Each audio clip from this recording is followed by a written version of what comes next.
Masih banyak yang bertanya kepada saya mengapa kasus penetapan tersangka kepada Sekjen PDI Perjuangan, Mas Hasto Kristianto, disebut sebagai kasus politik, bukan kasus hukum. Baik, saya jelaskan. Disebut dengan kasus politik, bukan kasus hukum, karena penetapan ini bertentangan dengan fakta-fakta dan logika hukum yang ada. Kalau kita kembali kepada kasus ini kan kasus penyuapan terhadap pejabat negara, pejabat publik yang waktu itu adalah Wahyu Setiawan, komisioner KPU yang menerima uang dari Harun Masiku. Jadi fakta hukumnya adalah ada aliran dana dari Harun Masiku kepada Wahyu Setiawan. Tidak ada nama Hasto Kristianto di situ, tidak ada aliran dana dari Hasto Kristianto di situ. Apa buktinya?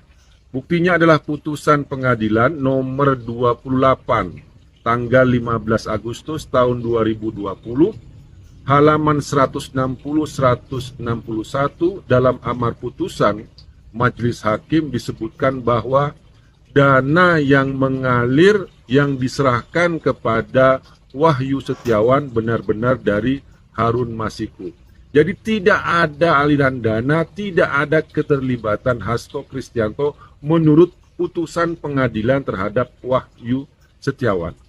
Kemudian juga Hasto Kristianto itu bukan pejabat publik, bukan pejabat negara, tidak hidup dari duit rakyat, tidak mengelola anggaran negara.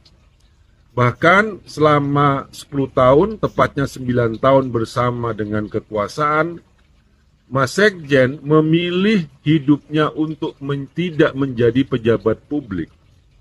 Menolak jabatan menteri, menolak jabatan apapun karena ingin fokus mengabdi kepada partai, mengabdi kepada Ibu Ketua Umum, Profesor Dr. Hajah Megawati Soekarno Putri.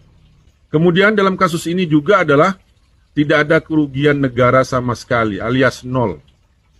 Tidak ada kerugian negara karena bukan bersumber dari penggelapan uang negara atau duit rakyat.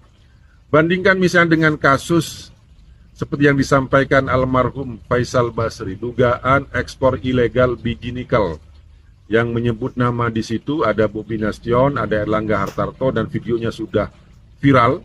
Dan dugaan di situ ada kerugian uang negara ratusan triliun. Tapi di mana sekarang tindak lanjutnya? Kemudian juga kasus Blok Medan yang sangat santer ya, diberitakan oleh media tapi sekarang menguap kasus ini. Jadi ini bukan kasus hukum, Hasto Kristianto bukan pejabat publik, tidak ada kerugian negara, dan berdasarkan putusan pengadilan terhadap Wahyu Setiawan, uang yang diserahkan kepada Wahyu Setiawan dari Harun Masiku bukan Hasto Kristianto.